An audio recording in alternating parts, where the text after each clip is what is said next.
My wife said where she went was none of my business. Then at 2:17 in the morning her call started flooding my phone. Emergency. Please answer. I'm scared. I watched every call ring. I read every text. I did nothing. She came home at 6 in the morning with mascara down her face and one heel broken off. She found me eating breakfast and asked, "Why weren't you there?" I took a sip of coffee and told her, "Your problems aren't my concern either." That was the moment everything changed. Not when I caught her. Not when I heard him laugh in my house. Not even when I learned how deep the lies went. It changed when she needed me, and I finally understood I did not owe her one more rescue. My name is Mason Cole. What happened next was not loud. It was not wild. It was not some sloppy outburst from a hurt husband losing control. It was colder than that. Cleaner. The kind of revenge you build piece by piece like steel going up on a skyline. I know how to build things. I also know how to tear them down. And when I came home early from a month-long job in Wyoming with flowers in my hand, thinking maybe it was finally time to talk to my wife about having kids, I had no idea I was walking into the start of demolition. I pulled into the garage and sat there for a second. The house looked perfect. The lawn looked perfect. Our life looked perfect. That was the lie. I grabbed my bag, took the flowers, and smiled to myself, already picturing Vanessa's face when she saw me. We had been married 7 years. My job took me away a lot. Long builds, hard deadlines, different states. Still, I believed in us. I believed hard. The front door was unlocked. That should have warned me. Vanessa checked the locks every night. Twice. She made me spend $1,500 on an alarm system the year before because she said she felt unsafe when I traveled. Later I realized why she really liked that system. Easy to turn off. I stepped inside. My boots made no sound on the hardwood floor I had laid with my own hands. Then I heard it. Laughter. Her laughter. But not the laugh she used with me anymore. This laugh was loose. Warm. Private. It was the laugh of a woman sharing something she should not have been sharing. I stopped cold in my own hallway and listened. The man with her had a smooth voice. Rich. Confident. The kind of voice that belonged to a man who had spent his life taking what he wanted. They were in the living room. Probably on the couch I hauled up 3 flights of stairs and put together myself. Drinking wine I had paid for. Using time they stole from me. "Next Friday is perfect," Vanessa said. Her voice was soft, flirty, alive. I had not heard her sound like that with me in years. "Mason will be in Seattle for at least 2 weeks," she said. "Maybe longer. If that project runs late like they always do, we'll have the whole weekend at Silver Peak." The man laughed. A greedy little laugh. "And he'll buy that?" "He always does," she said. Then she laughed too. That hurt worse. "I'll tell him it's some client disaster and I have to go right away." The man spoke again. "You're getting good at this, Ness. Makes me wonder what else you keep hidden." She answered without missing a beat. "Don't worry about that, Ryan. You're my only secret. My most exciting one. My most expensive one." Then she dropped the line that split me open. "My way out of this dull little life." They laughed together after that. Something inside me cracked. Not shattered. Cracked. Like concrete under pressure.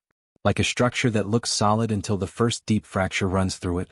I could have stormed in right then. Could have punched him. Could have screamed. Could have given them the big dramatic scene they deserved. But I did not. Standing there in the dark with flowers in one hand and my bag in the other, I remembered something about myself I had not used in a long time. I was trained to stay steady when things went bad. In the military. On job sites. Under fire. Under pressure. I knew how to move when my blood was boiling. And what that moment called for was not a fight. It was planning. I backed out one step at a time. Quiet. Careful. I got back in my truck. Drove straight to the Red Canyon bar. That was where I knew my friend Tyler Boone would be. Tyler and I had served together in Afghanistan. He had saved my life twice. And once, years ago, he handled something dark for me without asking a single question. If anyone would understand the look on my face that night, it was Tyler. The bar was dim. Smoky. Low music. People with tired eyes and long memories. Tyler was in his usual booth with bourbon in front of him. He looked up the second I walked in. He knew something was wrong before I sat down. "You look like somebody just shot your dog," he said. Then he frowned. "You don't even have a dog. What happened?" For a second I could not speak. The words were glass in my throat. Then they came out. "Vanessa is sleeping with her boss. They're in my house right now." Tyler did not flinch. He did not give me some fake sorry man speech. He just nodded once. "How long have you known?" 20 minutes. He leaned back. You came home early. Yeah. And you walked out instead of putting him through a wall. I did. His eyes narrowed. Why? Because I've got something better. Something in my voice made him smile. Not a kind smile. The kind of smile one wolf gives another. What do you need? He asked. I'm going to take them apart, I said. Financially, professionally, personally, every way that matters. I want them to regret meeting each other. I want them to regret meeting me. Tyler raised a hand and signaled for 2 more drinks. Then tell me where to start. The next week took more control than anything I had done in years. I played normal. Perfectly. I came home from the trip I was never really on. I talked about job delays and contractor problems. I kissed Vanessa on the cheek. She flinched. Just a tiny bit. That told me more than any confession could. Her phone was always face down now. Always. On the table. On the counter. By the bed. She checked it in quick little guilty glances she probably thought were subtle. They were not. She could not hold eye contact with me for more than a second. She said, I love you, like she was reading from a card. I watched her like a man studying a dangerous machine. Every lie. Every hollow smile. Every fake laugh. Every time her screen lit up and her face changed in a way it had not changed for me in a long time. I did not accuse. I did not ask. I did not give her the big scene. Tyler handled surveillance. He had contacts. People who knew how to watch quietly and report cleanly. What came back made my stomach twist. Photos. Time stamps. Hotel receipts. Trips she said were for work. Nights she said she was with clients. Ryan Mercer. 44. CEO of Mercer Media Group. Married. 2 kids in private school. Worth around $40 million from what public records showed. My wife's boss. Of course he was. Rich. Smooth. Predictable. But there was something Vanessa did not know. 2 years earlier, right around the time she started going cold on me, I had started protecting myself. At first, I did not even know that was what I was doing. It felt more like instinct. Like an animal feeling winter before the snow hits. I had spent 15 years in construction and engineering. I had a strong name in 3 states. I finished big jobs early. Under budget. People called me when they needed things done right. So I quietly built my own company. Coal Steel Solutions. Custom metal work for commercial construction. Premium contracts. Big money. I built it through layers of paperwork and shell structures so clean that even a good accountant would need time to untangle it. The business had already exploded. 30 million in contracts lined up. Profits rolling back in faster than I could even plan around. Vanessa knew nothing about it. To her, I was still just Mason the contractor. Decent money. Stable. Useful. Not the kind of man worth staying loyal to.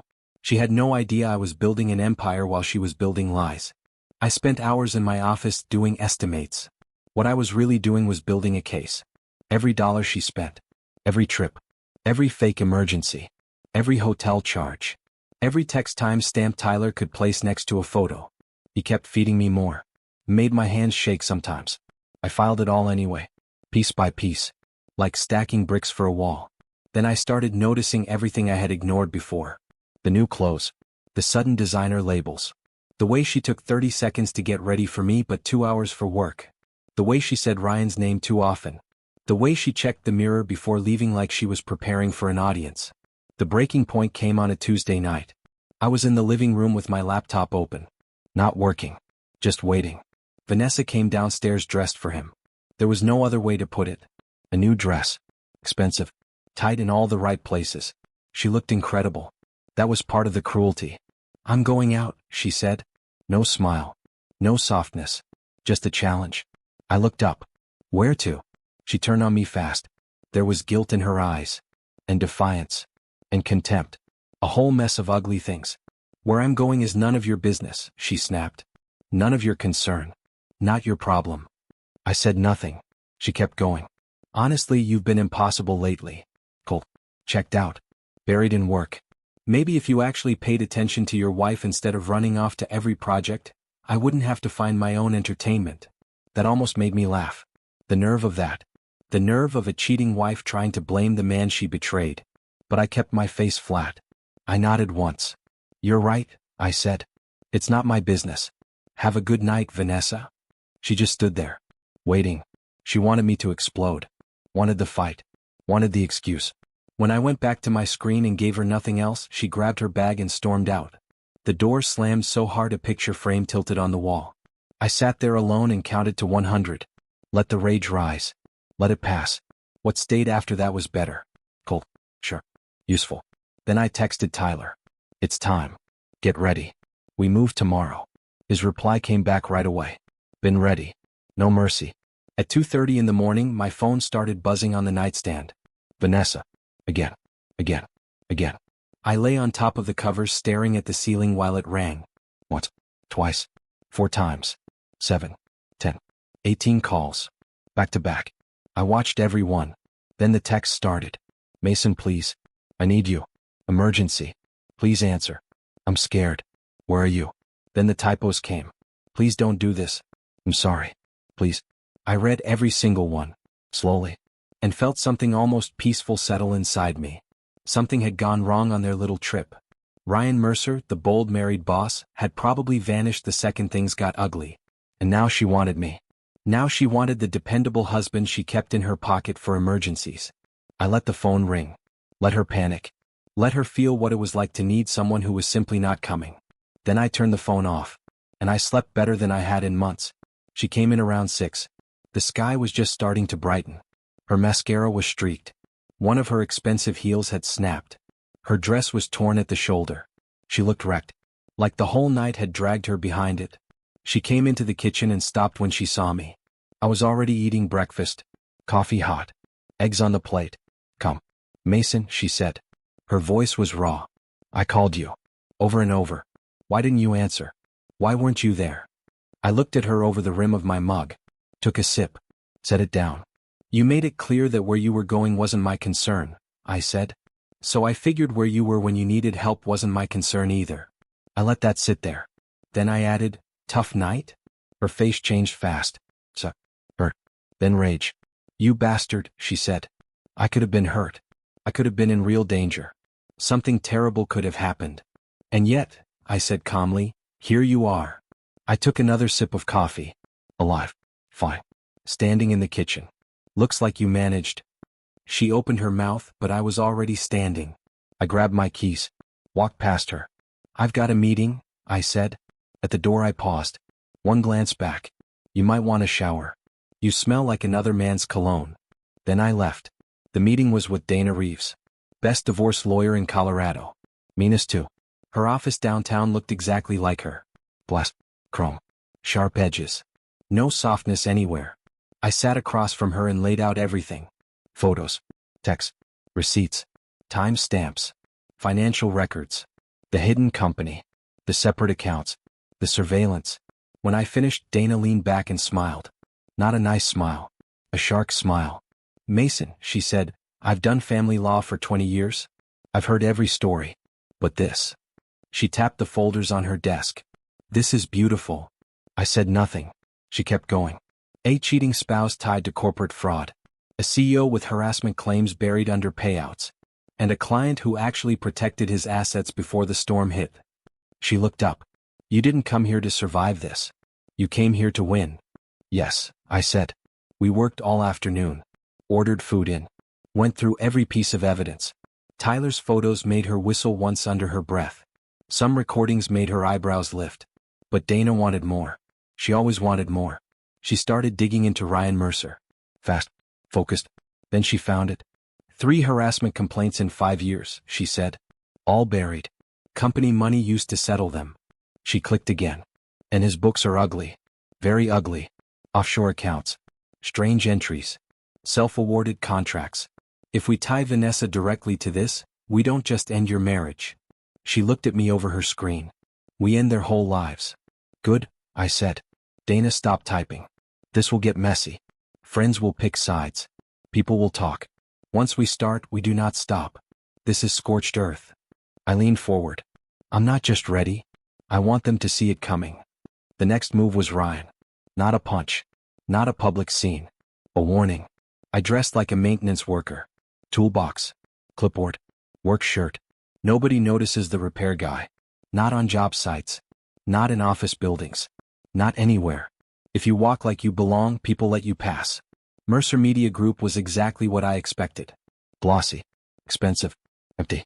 Ryan's office looked like a man trying hard to impress other men. Huge desk.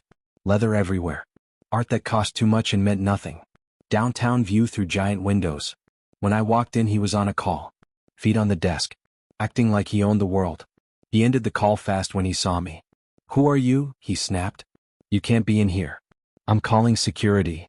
I shut the door behind me. Walked to his desk. Set a flash drive down next to his keyboard. Click. "My name is Mason Cole," I said quietly.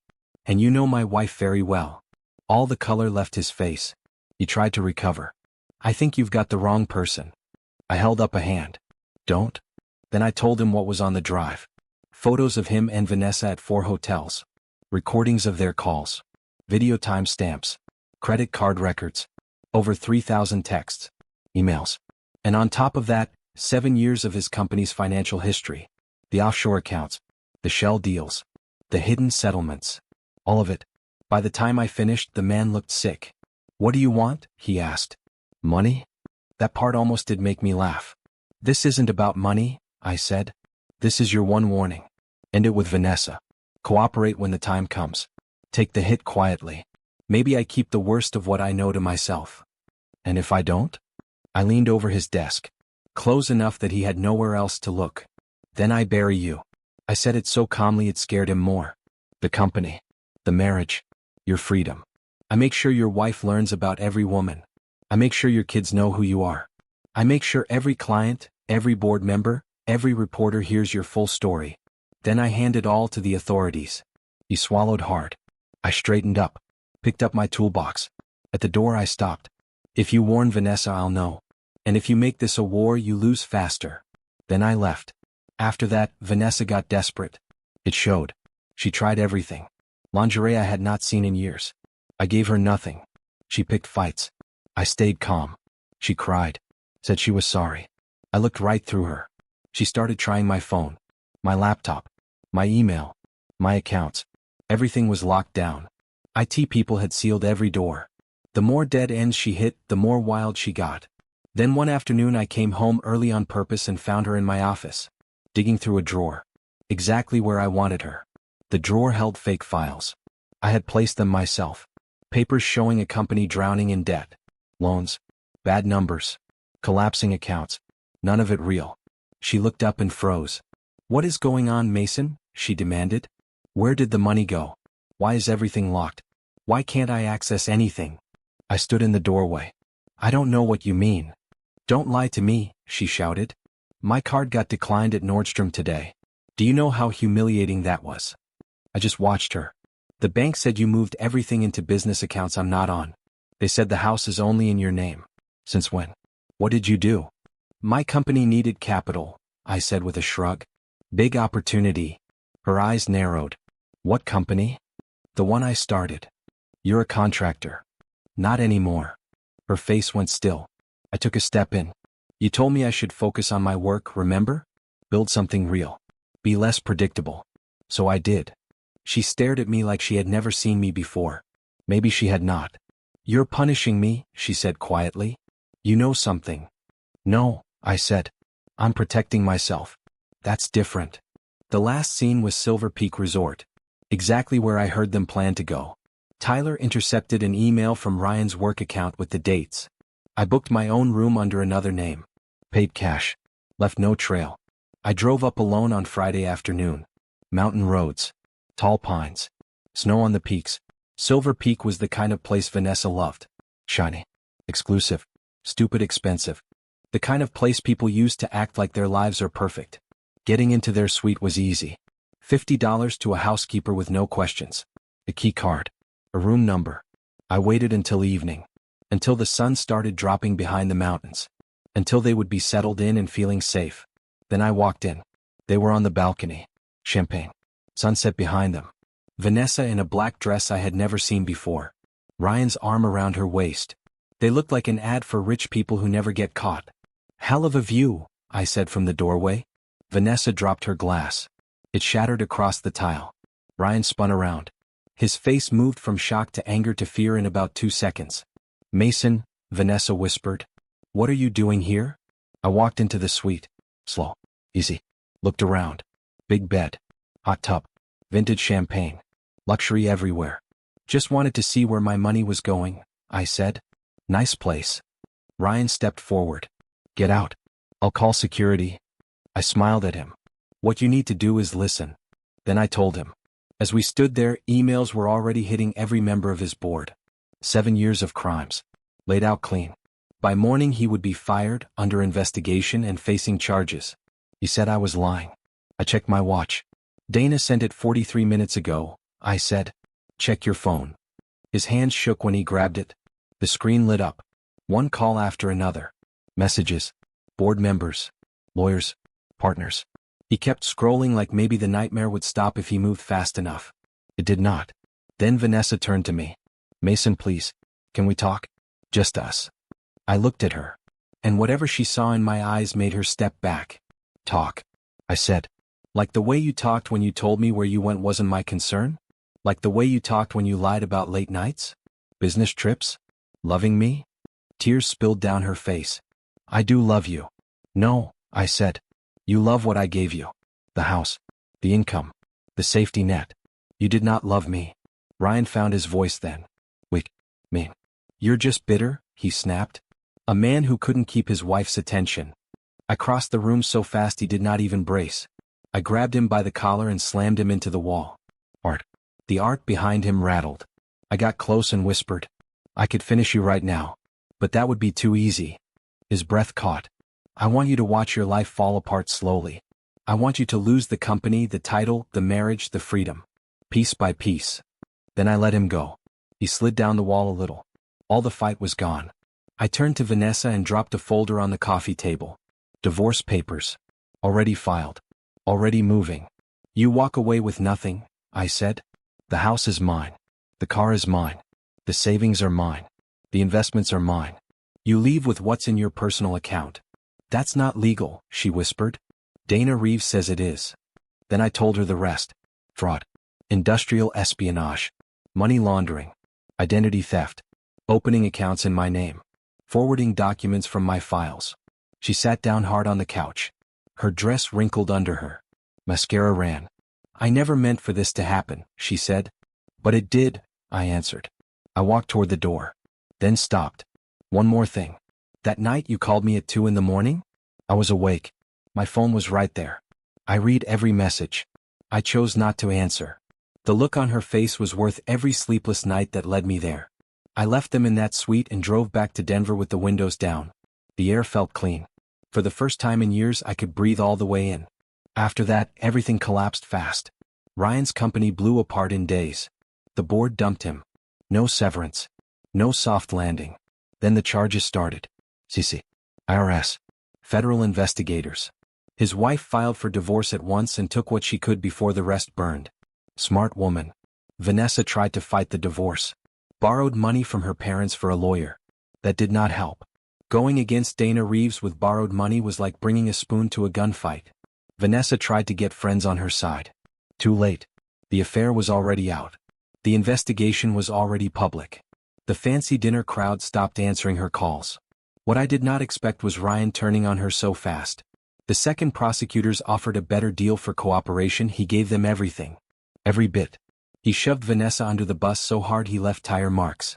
She manipulated me. She seduced me. She was the one bringing documents. She helped structure the offshore stuff. It was pathetic. It was also useful. Vanessa never saw that coming. Investigators found the emails. Hundreds of them.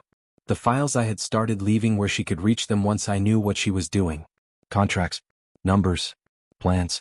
Details. Months of it. All provable. All time-stamped. The day criminal charges were filed against her, I was in Dana's office signing final divorce papers. Dana got a call in the middle of it. She listened. Then smiled. My contact at the DA's office, she said. Conspiracy to commit fraud. Industrial espionage. Money laundering. Identity theft. She looked delighted. If she's convicted on all of it, she could get 10 to 15 years. I signed the last page. And Ryan? I asked. 20 to 30, maybe? His plea is falling apart. He keeps lying. I nodded once. The house felt different after I changed the locks. Lighter. Like it had been holding its breath. I gutted her closet and turned it into a gym. Turned her bathroom into a sauna. Ripped her office down and built a library. Every trace of her left that house. Donated. Thrown out. Destroyed. 3 weeks later, it looked like she had never lived there. Tyler came by one evening with a bottle of Macallan 25. The good stuff. We sat on the deck and watched the sun drop behind the mountains. For a while we said nothing. Then he poured 2 glasses. You did what had to be done, he said. I know, I answered. Any regret? Not one. 2 months after the divorce, Coal Steel Industries landed its biggest deal yet. $65 million. Custom metal work for a new NFL stadium in Phoenix. Turns out success is the cleanest revenge there is. While their lives burned, mine kept climbing. More employees. More states. More contracts. Big companies calling because they wanted someone they could trust. 6 months after the divorce, there was a knock on my door. I opened it and barely recognized her. Vanessa. Cheap jacket. Worn jeans. No designer shine left. Her hair hung flat. Her face looked 10 years older. Dark circles under her eyes. She looked stripped down to the frame. Mason, she said. Please. 5 minutes. I stayed in the doorway. 2. She looked past me into the house. Into the life she lost. Then back at me. I've lost everything, she said. My job. My apartment. My car. My friends won't talk to me. The trial starts next month and my lawyer says I might go to prison for 8 to 12 years. I said nothing. Ryan's team is blaming me for all of it. Everything is gone. And you want what from me? Her mouth trembled. Sympathy. Money for a better lawyer. A character witness. I need you to tell them I didn't know what Ryan was doing. Tell them I was just having an affair. Tell them I was a victim too. I laughed. Short. Cold. That would be a lie. She reached for me. Stopped halfway. I was in love, she said. That snapped into anger. I wasn't thinking straight. He said we had a future. He said he'd leave his wife. I was stupid, okay? I was stupid. You were in love, I repeated. So that makes fraud fine? Then she dropped to her knees on my front step. Grabbed my hands. Please, Mason. Please. I'll do anything. Pay you back. Work for you. Sign whatever you want. I can't go to prison. I looked down at her. This woman I had once made vows to. I remembered her laughing with Ryan in my living room. I remembered her telling me my feelings were not her concern. I remembered the calls in the dark. I pulled my hands free. You made your choices, I said. Now you live with them. She stared up at me. You're really going to let me go to prison? I'm not letting you do anything. You did this. I loved you. I looked at her for a long moment. Nothing moved in me. Nothing. You're wrong, I said. I don't love you. I don't hate you either. I don't feel anything for you at all. That broke her. She started sobbing hard. Messy. Shaking. I have nowhere else to go, she cried. You're the only person I have left. No, I said. I'm not your fallback. I'm not your husband. I'm the man whose life you tried to destroy. She looked up through tears and spat the last thing she had. You're cruel. You're empty. What you did to me is worse than what I did to you. You're a monster. My jaw tightened. Then the ice came back. You cheated on me for months, I said. You brought him into my home. You helped him steal. You told me my feelings were not my problem. When you needed someone in the middle of the night, I treated you exactly the way you had been treating me. I started closing the door. She grabbed the frame. I'll tell everyone what you did. How you trapped us. How you planned all of this. Go ahead, I said. Tell them I protected myself from a cheating wife and a corrupt executive. Tell them I handed the evidence to the authorities. I'm sure that'll help. Her hands slipped from the frame. Everything in her just fell. I hate you, she whispered. Good, I said. Now you know how it feels. Now we're square. I closed the door. Turned the deadbolt. Heard her crying fade down the driveway. Then I poured myself a drink and sat in the quiet. My phone buzzed. Tyler. Saw her leave. You good? I texted back. Better than good. It's done. Vanessa went to trial 4 months later. The evidence buried her. Ryan testified against her under oath. Sold her out again and again to shave years off his own sentence. She was convicted on 7 of 9 counts. 9 years in federal prison. Ryan got 22. Their big romance lasted 7 months. 7 months. That was the price of their love story. Everything. Coal Steel Industries kept rising. More offices. More states. 2 Canadian provinces. A downtown penthouse with a view better than Ryan's old office ever had. Later, I met a structural engineer named Claire. Smart. Steady. Strong enough to hear the whole truth and not flinch. 2 years after the divorce, we married quietly. No spectacle. No lies. Just two people building something real. Years later, Vanessa's sister reached out and asked if I would write a character letter for a parole hearing. I declined. Politely. Clearly. Some things burn down and stay down. Some choices do not get a second chance. Now I stand on my penthouse balcony with Claire beside me and the city spread out below. Company thriving. Future wide open. I raise my glass one last time. Not to forgiveness. Not to closure.